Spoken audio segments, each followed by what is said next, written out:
अस्सलाम गाइस, मैं मोहम्मद नईम और तुम देख रहे हो मेरा यूट्यूब चैनल पंजाबी व्लॉग 133। उम्मीद करना सब खैरियत होंगे। अल्लाह पाक सब ने अपने ज़मान दे विच रखे जी। अच्छा जी, असी पहुँच रहे हैं माशाअल्लाह सहाबी कराम दरबार शरीफ के तीसरे सहाबी जिन्होंने तुहानू पहले जिक्र कर गए हैं। दो तुहानू पहले ज़ियारत कराती हैं और तीसरी ज़ियारत वास्ते असी जा रहे हैं। है ना जी माशाअल्लाह, देखो उन्होंने बोर्ड लगा है मेन रोड के उपर ही। असी इधरों आए रहीम यार खान वाली साइड तो इस साइड तो आए रोड के उपर ही बोर्ड लगा है सैयदना हज़रत आदम साहब है माशाअल्लाह। तो इत्थों इन्हों नाल ही बोर्ड टर्न करांगे असी इस तरह तो उपर जावांगे। उपर जाके फिर अगे तुहानू दिखाने सारा मंदिर जुड़े वीडियो के नाल।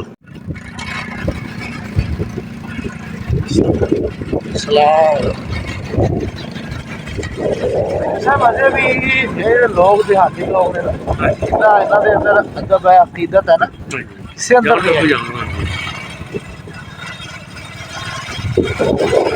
पढ़े लिखे मुंडे तबका ना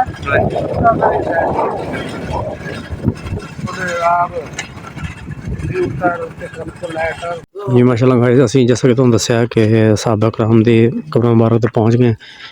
तीसरे सहाबी ने इन्हों दी दाखिल हो रहे हैं अंदर।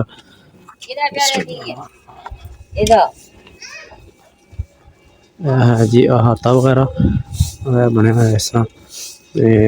सामने मज़ार शरीफ है, इधर जाओगे। अस्सलाम वालेकुम बुजुर्गो, क्या हाल है? खैरियत? अगर तुम साड़ी चैनल सबसक्राइब नहीं किया तो जल्दी चैनल कर दो सबसक्राइब और बेल आइकन कर दो क्लिक, ताकि हर साल अच्छी वीडियो तुहाडे तक जल्द तो जल्द पहुँच जाए। इत्थे बनया जी जुत्तियां उतारन का निज़ाम है, कोई सीढ़ियाँ। बिस्मिल्लाह। हाँ, अस्सलाम वालेकुम।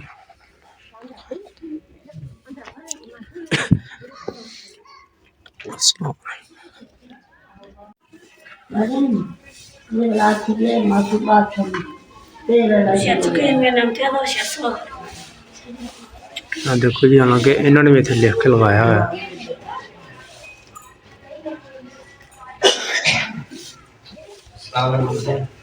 क्या हाल है?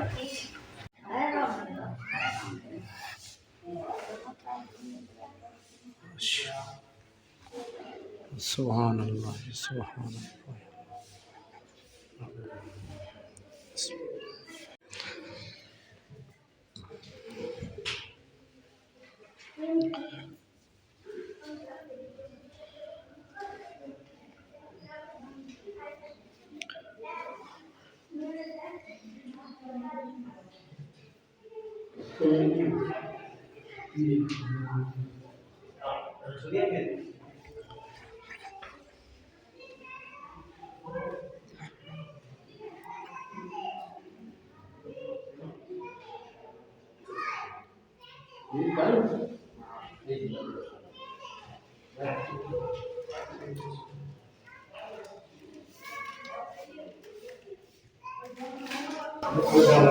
माशाल्लाह देखो जी, जितने भी असी पहले कब्र मुबारक ते गए हैं उन्होंने दोनों की निस्बत यह कब्र मुबारक बहुत ज़्यादा लंबी है माशाल्लाह।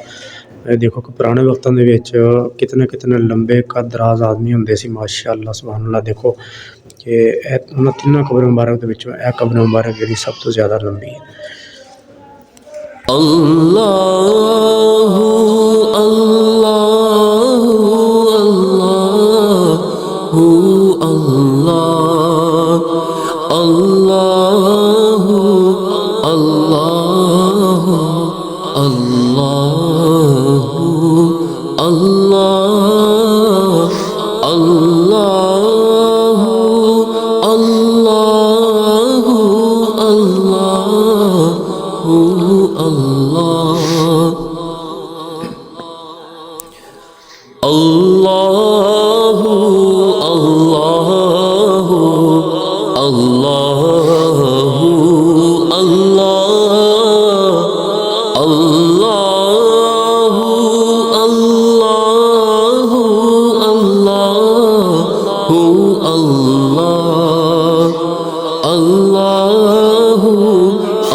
अल्लाह अल्लाह अल्लाह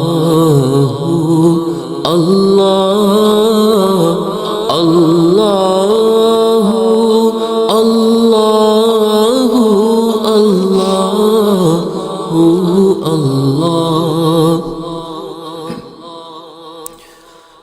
अल्लाह अल्लाह अल्लाह। माशाल्लाह जी देखो जी पहुँचे दरबार शरीफ ते ज़ियारत करके बाहर निकले हैं तो माशाल्लाह आवाम बैठी हुई क्योंकि अज जुमेरात का दिन है तो इस साल सवाब की खातर मतलब यानी कि ना आवाम गटकां पढ़ रही है और एक यही पहचान है मुसलमानों की। सुभान अल्लाह आवाम बैठी जिक्र अज़कार अपना जो जो भी उन्होंने आंदा पढ़ रहे। इधर भी बुजुर्गान बैठे हुए ते और इधर इन्होंने बनाया है हाल तुम दिखाने कि औरतों वास्ते ना लैदा क्योंकि औरतों का अंदर जाना मना है और यह जड़ा साइड ते असीं जा रहे हैं इधर फिर औरतां आके ते सिर्फ इधर बाहर खड़े हो के सिर्फ ज़ियारत कर सकदियां ने। यह जी जगह है यह सिर्फ औरतों वास्ते रखी कि औरतां अंदर मज़ार शरीफ ते ना जान। यह जाली इस जाली के अंदरों की बस सिर्फ रोज़े की ज़ियारत कर सकदियां इस तरीके। बहरहाल बस अल्लाह पाक हदायत देवे। साडी कई मावां भैणां फिर चली जांदियां अंदर भी हालांकि उन्होंने बाहर भी लिख के लगाया है कि औरतों का अंदर जाना मना है लेकिन नहीं फिर बस बाज आंदी आवाम। अल्लाह पाक अमल की तौफीक अता फरमावे हदायत नसीब अता फरमावे। मज़ार शरीफ के नाल ही निकले ना बाहर आदम असहाब के मज़ार शरीफ के दरख्त लगा है। दरख्त इस चीज़ की अलामत ज़ाहिर करता है कि भी यह देखो कि काफ़ी पुराना लगता है कि भी दरख्त है। माशाल्लाह जी बात करके निकले बाहर तो बाहर लंगर शरीफ भी चल रहा है जी। लंगर शरीफ भी लेने मज़ार हाँ जी हाथे के अंदर लंगर शरीफ चल रहा है तो अपने हिस्से का कोई लंगर लेने और साढ़े नसीब जो है सानू मिले तो माशाल्लाह जी माशाल्लाह।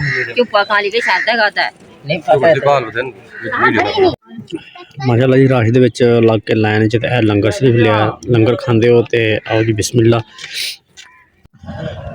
तो माशाल्लाह जी लंगर भी किया और ज़ियारत भी की तुहानू भी ज़ियारत कराई मज़ार शरीफ की तो उम्मीद है कि तुहानू वीडियो अच्छी लगी होगी।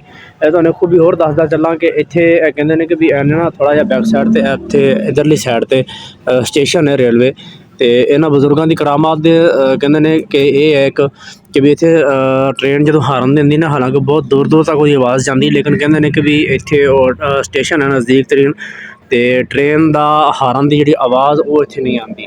उम्मीद है तुहानू वीडियो अच्छी लगी होगी। वीडियो अच्छी लगी हो तो लाइक करदा करो दोस्तों नाल शेयर करदा करो चैनल अगर नवे हो तो चैनल सबसक्राइब कर लो बैल आइकन पर क्लिक करदा करो। मिलते हैं नेक्स्ट फिर किसी अच्छी वीडियो के नाल तब तक अपना ख्याल रखो अल्लाह हाफिज़।